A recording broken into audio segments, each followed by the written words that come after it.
Hello students, it's Shayna from EspressoEnglish.net, and today I want to answer a question from a student who asked about English phrases we can use for talking about making mistakes and then promising to resolve or fix those mistakes. So before we start, I want to remind you that with the word mistake, we use the verb make, not do. So always say, I made a mistake, and don't say, I did a mistake. Okay? Simple. You can remember it because it's an M for make and an M for mistake. I made a mistake. Got it? All right, let's learn some of these phrases. So if you make a mistake, you don't always want to be repeating the same phrase, I made a mistake. So here are some other phrases that native English speakers use. One informal phrase is this one, I messed up. I messed up. This is informal, and so we use it usually when talking with friends or family members. So for example, if you're inviting everybody to a party and the party is on Saturday, but you sent out 50 emails saying the party was on Sunday by mistake, then you could say, I messed up. I told everyone the party is on Sunday, but it should be on Saturday. Okay? If you want to emphasize that you made a really big mistake, then you can add the word really in here. So you can say, I really messed up. Or another way is, I messed up really bad or really badly. So if I'm washing the clothes for my entire family and I make the mistake of adding bleach. Bleach is a chemical that makes things white.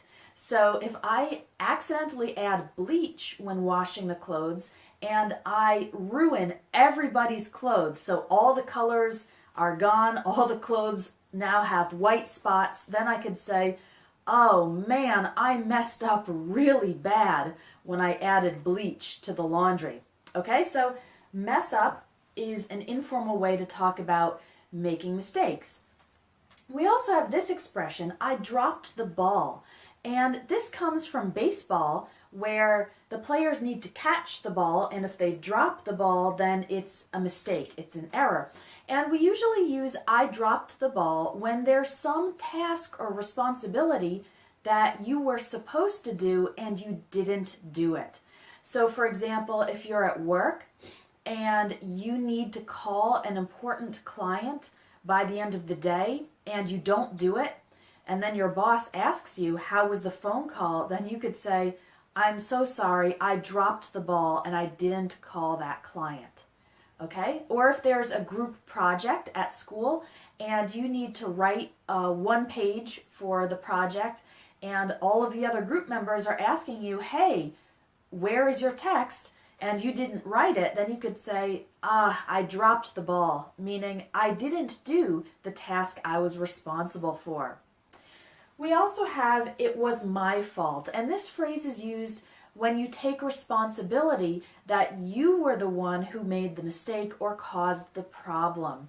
So if, let's say you're at work and you try to use the office printer to print a really big document and the paper gets jammed in the printer and everyone's trying to figure out who did this, you could say, I'm sorry, it was my fault.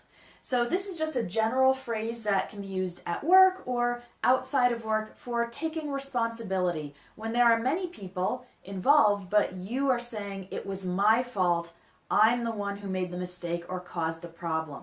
All right? So now let's learn some phrases. After you have admitted your mistake, what can you say after that? You can say, I'm sorry, or sorry about that, but there are some other phrases you can use as well.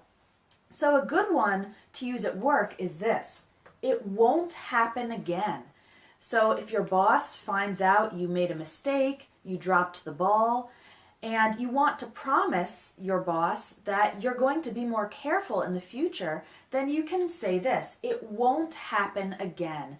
This just shows that you are very determined to improve your work, improve your behavior, and you are promising that you will do better in the future and saying that the mistake or the problem won't happen again. Another very common phrase we use is I'll, and then we say what we're going to do to fix the problem right away.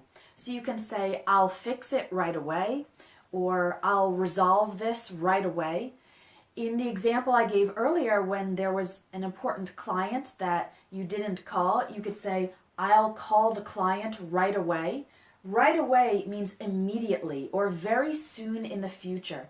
So this phrase shows that you are going to take action to resolve the problem immediately, all right? So this can make other people feel better because you admitted you made a mistake, but now you're taking action to resolve the problem. And if you really want to show that you are going to invest a lot of effort in fixing this problem, you can use this expression.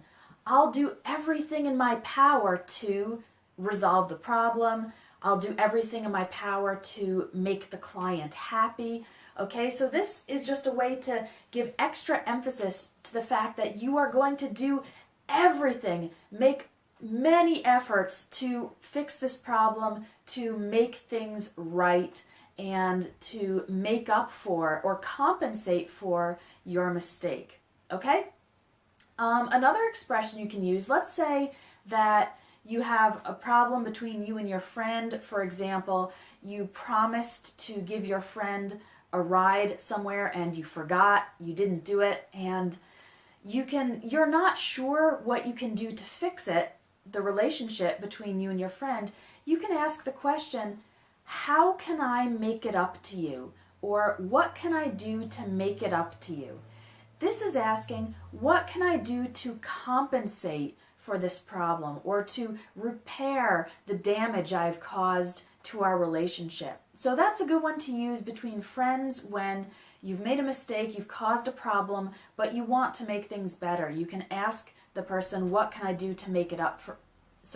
You can ask the person, what can I do to make it up to you? That means compensate you for this problem I have caused. All right, so I hope this gives you a better idea of some phrases you can use for making mistakes and then making up for the mistakes or promising that the mistakes will be fixed or compensated for. And I'd like to help you improve your English even further so that you don't make many mistakes when you talk. So if you'd like to keep studying with me, then please check out my courses. There's a link in this video, and I've got courses on many areas of the language, from business English to vocabulary, speaking, listening, and much more. So click on the link, read about my courses, and I hope to see you inside. Thanks for watching today, and I'll see you in the next video.